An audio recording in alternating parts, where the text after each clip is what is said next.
Alhamdulillahi Rabbil Alamin, wa salatu wassalamu ala nabiyina Muhammad wa ala alihi wa ashabihi ajma'in. Аллахтан барысқа пайдалы илим, адал рызқы қабыл болған амал, ораза айында Құранды көп оқуға, көп ибадат қылуға, оразасты сақтауға насип қылсын. Аллах Таалам барысқа игілік тауфиқ берсін. Назиат сүресінде 15-ші аятқа келіп тоқтағанбыз. Аллах Таалам бұл аятта мұрынғы Мұхаммад алейхиссалату вассаламға чейінки болған пайғамбарлардың оқияларын бері Муса пайғамбарды ескереді. Себебі Муса пайғамбар жаңағы 5 пайғамбардың бірі. Белгілі Ибрахим, Муса, Айса, Нух, Мұхаммад алейхиссалату вассаламдың бұл 5 пайғамбарды улул азм деп атағанда, бұлардың жашоосында қауымменен күреш үстінде Аллах Таалам бұларға аян белгілерді, муъжизаларды берішінде ширкменен, шайтанменен, әділетсіздікменен күрешуде бұларға болған сыноолор башқа пайғамбарларға болбогондой өтө кыйынчылык абалда болгон. Тарыхы да таң калыштуу. Ушул 5 пайгамбарды Мухаммад алейхиссалам, Ибрахим, Муса, Айса, Нух Куранда кеңири эскерген Аллах Таалам. Мына ушул Муса пайгамбарды 15 аятта эскерип атат. Сага Муса пайгамбардагы кабар жетти эле, мунун окуясын билесиңби? Мунун кабарын билесиңби Муса пайгамбардын абалын деп атат. Мындайча айтканда ушул Муса пайгамбардын окуясын кыска токтолуп айтайын десе да, ушуну адам болгон жанагы көңүлүн бурдуруш үчүн ушундан кабарың барбы дегенде бир адамга андан кийинки боло турган окуяга кулак салуу болгон чакырык, бир ишарат дейт да. Шара лакум минад дини ма васса бихи Нухан валлади аухайна илейка ма васса бихи Ибрахим ва Муса ва Айса деп Шура сүресинин 13 аятында Аллах Таалам сага динден ушундай шарият кылып берди. Бул шариятты Нух пайгамбарга дагы, сага чейинки Ибрахим пайгамбарга да, Мусага да, Исага да вахий кылып кабарлап осуят кылган элек дейт. Мына ушул шарият сага да келди, жеткиришиң үчүн деп Мухаммад алейхиссалату вассалам эскерген. Ушул 5 пайгамбарды өзгөчөлөнгөн пайгамбарлар деп эскерген. Бирок ушул 5өөнүн арасынан Муса пайгамбардын таржымалы окуясы өтө кеңири көбүрөөк эскерген. Себеби Муса пайгамбарды көп эскерген дагы бир хикматтарынан яһудтар көп болгон. Айрыкча пайгамбар алейхиссалату вассалам доорунда Мадинанын тегерегинде яһудтар аябай көп жашаган. Куранда окусаңыздар, Муса пайгамбардын окуялары аябай көбүрөөк башка пайгамбарларга кененирээк, толугураак кенен эскерген. Мына ушул эң көп эскерилген Муса пайгамбардын окуясын, абалын сен билесиңби, уктуң беле, кабарың барбы деп Алла Таалам кайрылып атат. Иднадаху роббуху билвадил муқаддаси туа. Ушу ыйык туа деген жерден Аллах Таалам ага үндөдү, сүйлөдү өзүнүн үнү менен. Кээ эле муну дагы философияга салышып ар кандай жоромолдойт, мындай кылган, тигиндей кылган деп бурмалашат. Жок, Аллах Таалам сүйлөп ошол жерден Муса пайгамбарга менен сүйлөшкөн. Муқаддаси туа деген ыйык жерден, ошо Тур тоосунан деп. Вади деген өрөөн. Ошо эки өрөөн жерден Алла Таалам вахий берип Муса пайгамбар менен эч кандай периштеси жок, ортомчусу жок эле түзмө-түз сүйлөшкөн. Анан ошол жерде аятты эскерип, идхаб иля фирауна иннаху тага. Сен Фираунга баргын, чындыгында Фираун чектен чыкты деген. Фираун ошол кездеги Египеттин падышасы болгон. Ал жөн эле падыша болбостон элин алдап, зөкүрлүгү менен, адилетсиздиги менен белгилүү болуп, менден башка кудай жок деген. Мен силердин Роббиңермин, мен силердин кудайыңармын деген.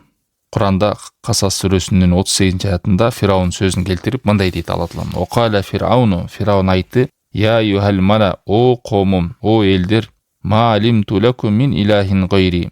Мен силерге өзүмдөн башка кудай бар экенин билбейм" деген. Мындай чыкканда мен силерге кудаймын деген. Фадда ма лейса лаху, өзүндөгү жок нерсени жар салган. Ал эми Алланын акысын жокко чыгарган, танган. Мына ошон үчүн Аллах Таала Муса пайгамбарды Фираунга барыштыкка буйруган. Себеби экөө бир доордо жашаган. Экөө бир доордо болгон. Фираунду барып дават кылгын, эскерткин деп буйрук кылган. Муса пайгамбар өзү эле эмес, анын инисин дагы Алла Тааламдан жардам сурап, мага күч кубат болсун, колума кол, бутума бут, инимди да кошуп бер деп, Харун инисин да Алла Таалам кошуп, экөөнү идхаба иля фираун иннаху тага деген. Экөөң ортен Фираунга баргыла, ал чындыгында чектен чыкты деген. Субханалла, ушу жер бетинде бир жалгыз адамдардын бири ушул Фираун, мен кудаймын, мен Роббиңермин деген да. Адамдарды кулчулукка алып, бирин алып келип, бирин өлтүрүп, бирин аман калтырдым, мунун жанын алдым, мен силердин кудайым деп түрлүү түркүн зулумдуктарды, адилетсиздиктерди адамдарга кыйнап, Алла таалам пайгамбарды буларга зөөкүргө жөнөткөн. Тават кылган, эскерткен деп. Того дегени чектен чыкты деген. Чектен чыкты дегени Алла таалам адамды өзүнүн чеги бар. Алла таалам ушундай бир рамкага жараткан. Ошол чектен чыкканды да адам бузула баштайт, кутура баштайт. Ошон үчүн бул жерде да того деди, чектен чыкты деди. Анан ал жерде эмне деди? Факул халлака иля ан тазакка. Ага айткын, мен сени ушундай адашууңан, ушундай жалганыңан, адилетсиздигиңен, бузукулуңан тазартып, Роббиңди таанытайынбы дейт. Ушундай баткактан, ушундай караңгылыктан мен сени чыгарайынбы деп айткын деген.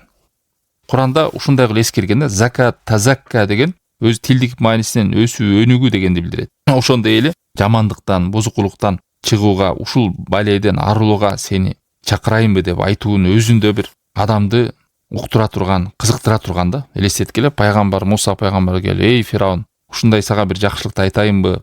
Сени жамандыктан чыгара турган, жакшылыкка жеткире турган, сени тазарта турган жакшылыкты айтайынбы?" деген башкача кулат да. Ошондой сөз менен колдонгула дейм. Хал лака иля ан тазакка. Куранда ошо тазакка деп башка да аяттар келсе, билиңиздер, тазакка деген тазаруу, кутулуу деген билдирет. Мисалы, Шамс сүрөсүнүн 9-10 аятында код афлаха ман заккаха. Ийгиликке жетти, жакшылыкка жетти ким өзүнүн напсин тазартса деген. Напсин эмнеден тазартат? Ширктен, бидаттан, адашуудан, жалгандан, караңгылыктан, адилетсиздиктен, ар бир жаман нерседен чыккан сайын адам напси тазара берет. Окоду хоба ман дассаха. Ал эми бактысыз болот, куруган болот, өзүн талкалаган болот, ким напсисин талкалаган болсо дейт. Адам напсисиз карайганда ошо акыйкатты көрбөй калат. Напсиси карайып булганганда жан дүйнөсү булгаят. Ошон үчүн пайгамбар алейхиссалату вассалам дайыма напсилерибиздин жамандыгынан сакта деген. Билесиздер, напсилер бөлүнөт. Жакшы напси бар, айыптап турган напси бар, бузуку напси бар. Ва ахдияка иля роббика фатахша. Ушундай туура жолго чакырайын. Роббиңдин туура жолго сени чакырып салайын. Мындай чыкканда сени жалгыз шериксиз Роббиңдин баштоомду каалайсыңбы? Мындай чыкканда ширк кылбастан, капырчылыкка барбастан түз жолго түшүүнү каалайсыңбы? Жана Роббиңди таанып андан коркуп каласың дегенди. Ушул жолго сени салайынбы деп айтты да. Коркуу дегенде, коркуу эки түрлүү бөлүнөт туугандар. Негизинен бир коркуу бар, эмнеден коркуп атканын деле билбейт. Анын мөмөсү да жок, адамга таасири деле жок. Жана караңгыдан корккондой эле, жырткычтан корккондой эле, оорудан корккондой эле бир бул табигый, кадимки коркуу бар. Бирок бул жердеги коркуу бул илим менен коркууну айтып атат да. Мындай айтканда, илим менен коркосуң. Тозок бар экенин, кабыр азабы бар экенин, күнөөнүн артында бали бар экенин, ошону билип туруп, анан ошол нерседен баш тартасың. Коркуп, кой, муну кылсам мындай коркунучка түшөт экен, мындай балеге жолугат экен, мунун мындай кесепети бар экен, мындай акыбети бар экен, аягы жакшылык менен бүтбөйт экен деп ошону илим менен билесиң да. Но ушул коркууну айтканда беде хашия деп. Ошон үчүн Куранда иннама яхшаллаха мин ибадихи ал-улама деген. Чыныгы Аллахтан корккондор булар уламалар деген. Ал эми жөн эле илимсиз эле корккон Алла макталбайт. Жана андай бир бөкөчөдөн, анан бөөдөн коркту, иллюзиядан, жөн эле бир нерселерден корккондор бар го. Акыйкаты жок. Кээде мен атеистмин деп коет бирөө, Кудай жок дейт, бирок коркот. Эмнеден коркконун өзү деле билбейт. Анын корккону ага бир жакшы бир таасирде калтырбайт. Жакшы амалды кылууга, жакшы жолго түшүүгө ал коркуу макталбайт. Куранда айтылган бул хашия деген коркуу, бул илим менен коркуу. Илимдин негизинде негизделген коркуу. Алла Тааламды тааныйсың, Алла Таалам эмнени жаман көрсө, ошону жаман көрөбүз. Кайсы нерсени тыйган болсо, ошодон тыйылабыз, коркобуз, анын артында азап бар экен деп. Мына ушуну илимдин негизинде коркконду хашия деп аталат. Муса пайгамбар барды, сени ушул тазартайынбы, бакыттын жолуна салайынбы, жакшылыкка жетелейинби, Роббиң менен тааныштырайынбы, туура жолго салайынбы, мына ошондо сени корккон Роббиң бар деген сөздү айтты. Белгилүү да, Алла Таалам ушинтип пайгамбарларды колдогон. Себеби адамдын акылында, логикада мен пайгамбармын, анан жар салып адам чоң нерселер сүйлөйт да.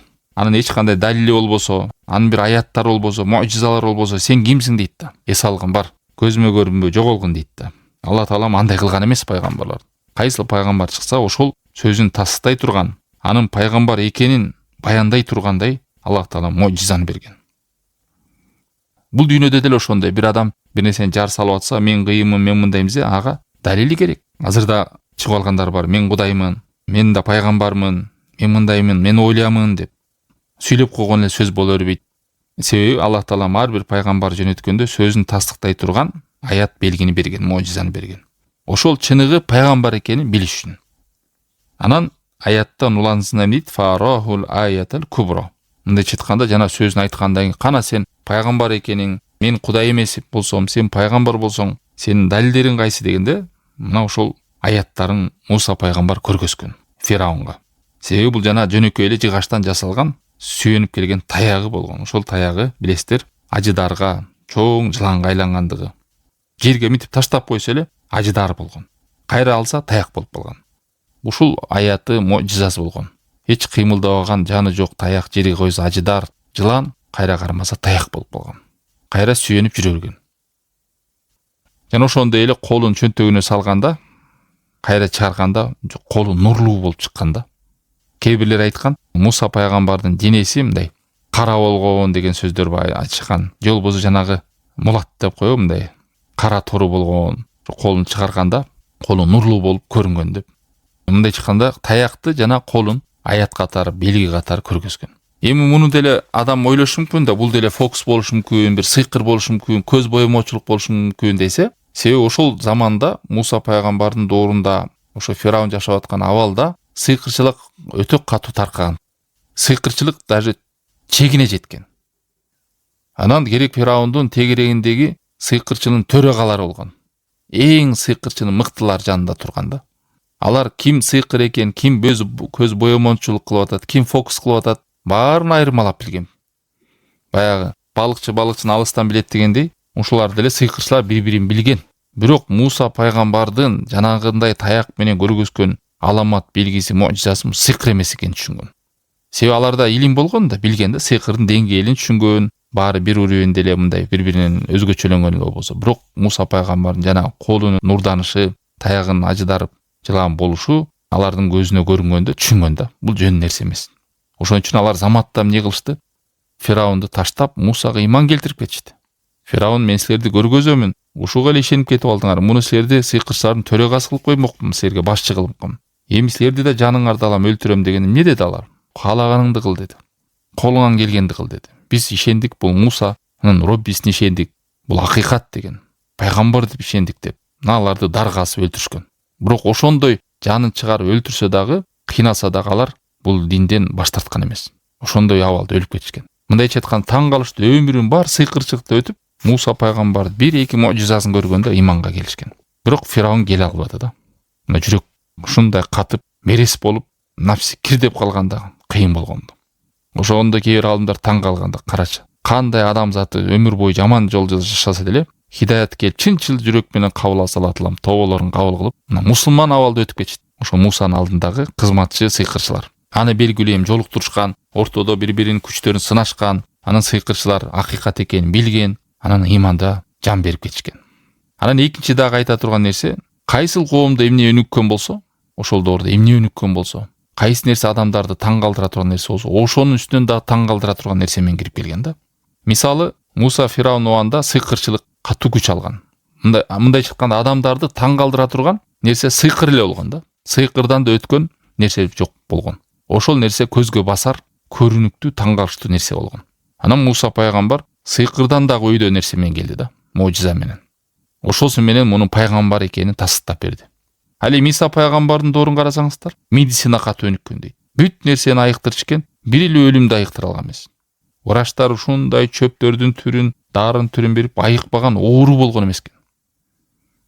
Ал эми Иса пайгамбар келди, өлүктөрдү тирилтти. Жанагындай шал болуп калган, баса албаган, жугуштуу оору, денелеринен жылдап, 10 жылдап, 20 жылдап айыкпаган оорулар жөле сыйпап койгондо, оорулар, жаралар кетип калып атты. Аллах Таала ошону эмне кылды? Иса пайгамбардын пайгамбар экенин тастыктай турган мojизасын катары медицинадан да болгон өйдө күч кудурет берди да.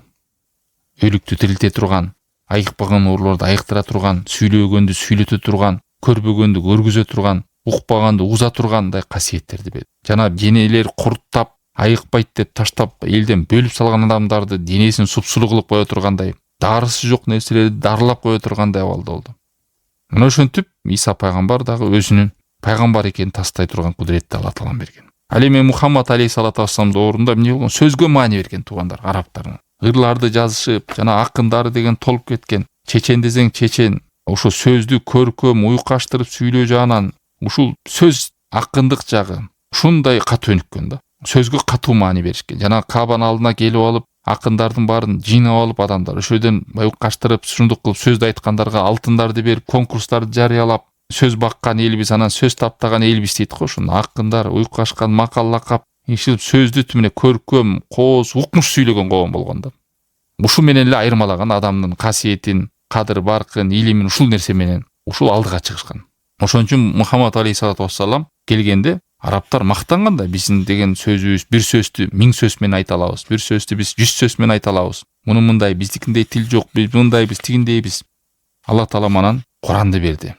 Куранды берип туруп анан мындай деп айтты да, Исра сүрөсүнүн 88-аятында: "Эй Мухаммад айткын" дейт. "Кулла ин иштамаатил инсу вал джинну ала аяту бимисли хадал Кур'ан ла ятуна бимисли валау кана ба'духум ли ба'дин захира" дейт. Эй Мухаммад айткын, арабтар биякта турсун, инсандардын баары бириксин дейт. Жиндердин баары бириксин. Баары биригип алып ушул бир ушул Курандай кылып алып келебиз десе, алып келе албайт деген. Мындайча Алла таалам чектеп, аларга гарантия берип атат да, эч убакта мындай кыла албайт адамдар. Керек болсо ушул жиндер, инсандар биригип алып бири-бирине жардам берсе дагы мындай Куранды алып келе албайт деген. Ушундай формада, ушунун жазылышындай, ушундай керемет Курандай жазылган абалда алып келе албайт деген. Ошо арабтарды о доорунда Куран түшүп аларды таң калтырган. Пайгамбар алейхиссалату вассалам окуганды билбесе, жазганды билбесе, анан арабтардын алар түшүнгөн да акындар, мондай түзүлүштө китептин жазылышы, аяттардын, сүрөлөрдү көрүп таң калышканда. Ушул Мухаммад алейхиссалату вассаламдын муъжизасы болгон туугандар.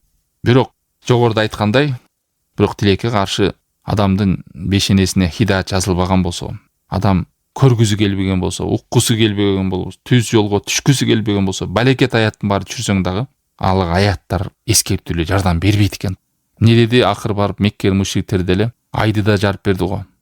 Алакандарынан сууну чыгарып берди. Кандай ажайыптар көрүшсө да Мухаммадтын сыйкыры жерде эле экенин, асманга да чыгып кеткен турбайбы деп шылдыңдашканда. Алла таала Юнус сүрөсүнүн 101-аятында: "Ома тугнил аяту ван нудур ан каумин ла юминун." Пайда бербейт аяттар, эскертүүлөрдө жардам бербейт ыйман келтирбегендерге деп атат. Адам ыйман келтирбейм мен деп өзүнүн жүрөгүн өзү жаап койсо, ага периште түшсө деле ыйман келтирбейт. Ошондой. Мына биз ушуусу менен касиеттүүбүз, ушуусу менен биз барктуубуз да. Адам ыйманыбыз менен ишти көрбөй ыйман келтирип атабыз. Эми ыйман келтирбегенге канча нерсени эскерт, канча аят, канча эскертүү болсун, пайда бербейт дейт Алла таала. Иннама туңдиру маниттаба зикра ва хашияр рахмана бил гайб. Ясин сүрөсү 11-аятта сен эскерткин дейт. Ушундай адамдарга эскерте аласың? Ким эскертүүгө ээрчи турган болсо дейт. Ким ырайымдуу Аллахтан көрбөй корккон болсо дейт. Мына ушуларга жардам берет. Дагы башка аяттарда да ушу Курандан корккондорду эскерткен деген. Акырет күндөн корккондорду эскерткен. Мына ошол эскертүүлөр пайда берет.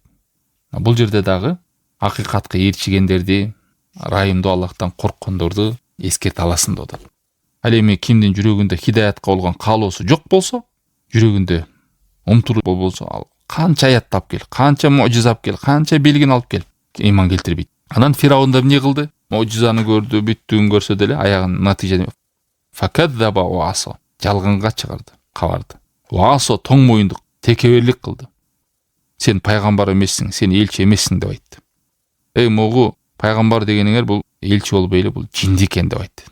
Акылынан айныган адам экен деп айтты. Муну мен пайгамбар, элчи деп дагы көрбөйм, буга моюн сунбайм, ыйман келтирбейм, ишенбейм деп айтты.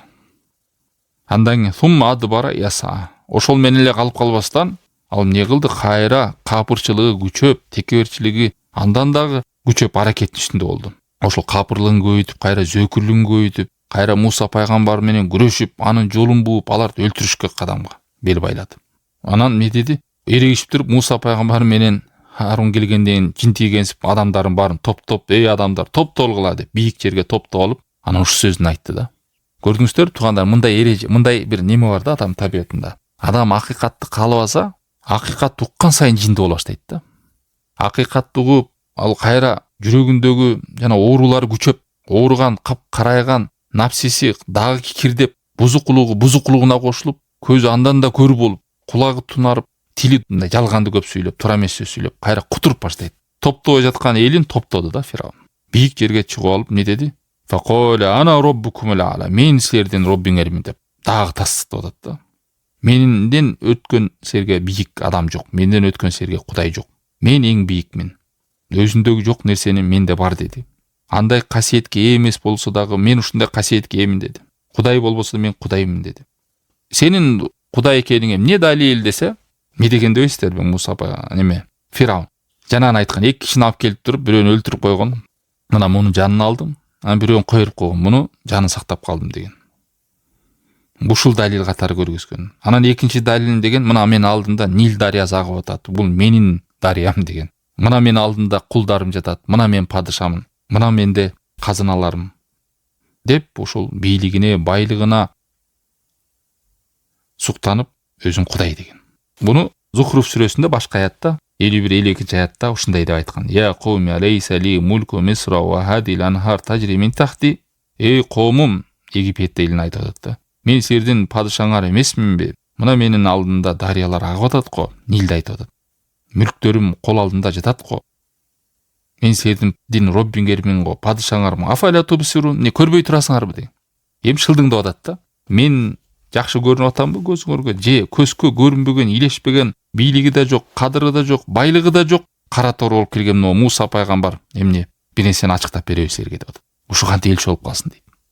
Мунуку жанагы капырчылыкка кирип кеткен адамдар дагы ушу байлыгы менен ушинтип хидаяттан алыстаган. Фахадаллаху накалал ахирата вал ула. Ушул сөзүнөн кийин эмне кылды Алла таала аны субханалла азапка чектеди. Аллах таала аны дүйнөлүк жаза жана акыреттик жаза менен жазалады дейт. Мына ушул нерседе аяттын уландысында эле Алла таала айтып атат. Инна фи залика ла ибрата лиман яхша. Кайсы бир адам Аллахтан корксо, акыреттен корксо, бактылуу болом десе, ушул нерседе айбарат сабак бар дейт. Ушу Фираундун кылыгында сабак барбы деп суроо берсек, ооба, Фираундун кылыгында сабак бар. Ой, мен өзүмдү Кудай деген жокмун го. Мен Роббим менен кудайчылыкты талашпадым го Фираунд деп. Мага эмне сабак бар деп адам ойлошун. Сага сабак адам акыйкат келгенде кабыл алыш керек. Сага сабак адам текеберленбеш керек. Сага сабак байлыкка, бийликке таянып, башкаларды өзүңдөн ылдый көрүп, текеберликке кирип кетпеш керек. Көзүңдүн май басып калбаш керек. Бул эми туу чокусуна жетти да, капырчылыгына. Бирок адам тепкичи бар. Текеберликтин тепкичи болот. Ошондой эле бузукулуктун, нафсинин да кирдеш, жүрөктүн да мерес болуп катып калыштын тепкичи болот. Акырын адам ушинтип барып, анан толук жүрөк мерес болуп катат, анан нафси кирдейт.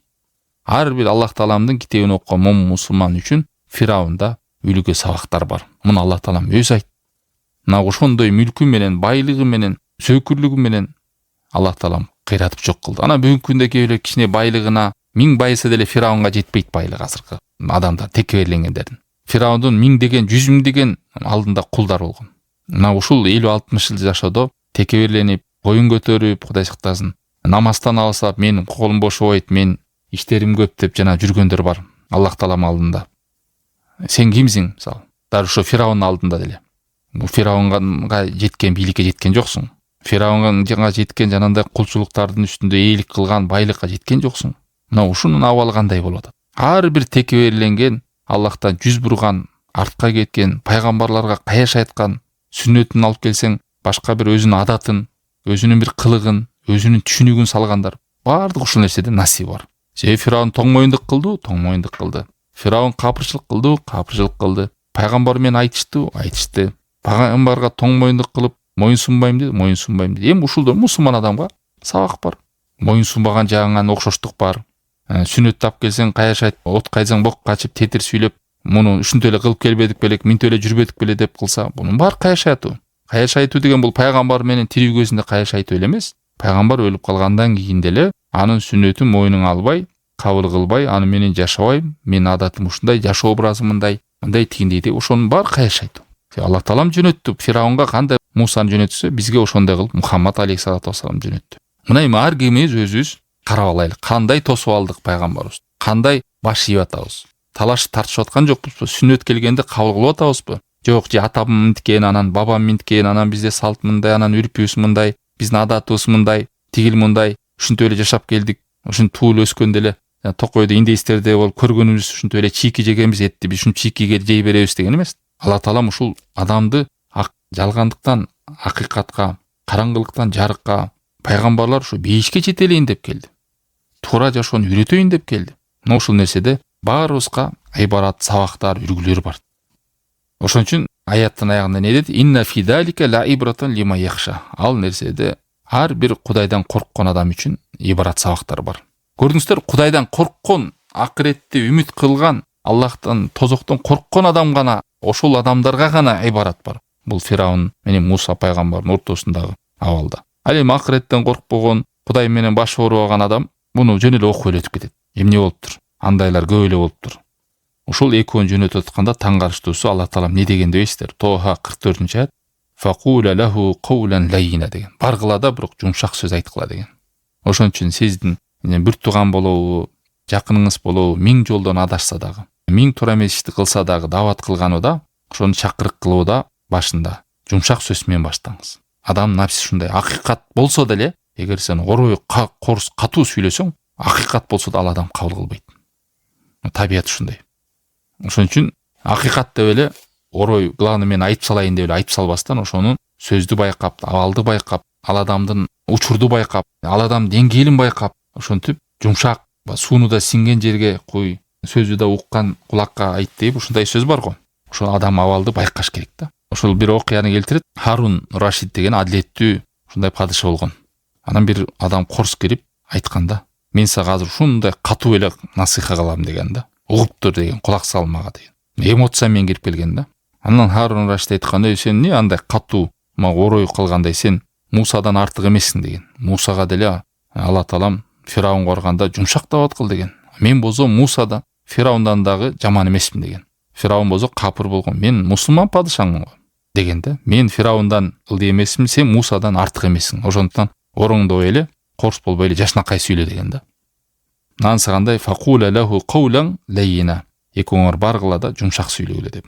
Жакшы сөз жанды эритет, жаман корс сөз адамды качырат деген ошол. Керек болсо бул сөздү пайгамбарга да айткан Алла Таалам. Эгерде сен корс орой болгондо айлана чөйрөңдөн сахабалар таппай калмаксың деген.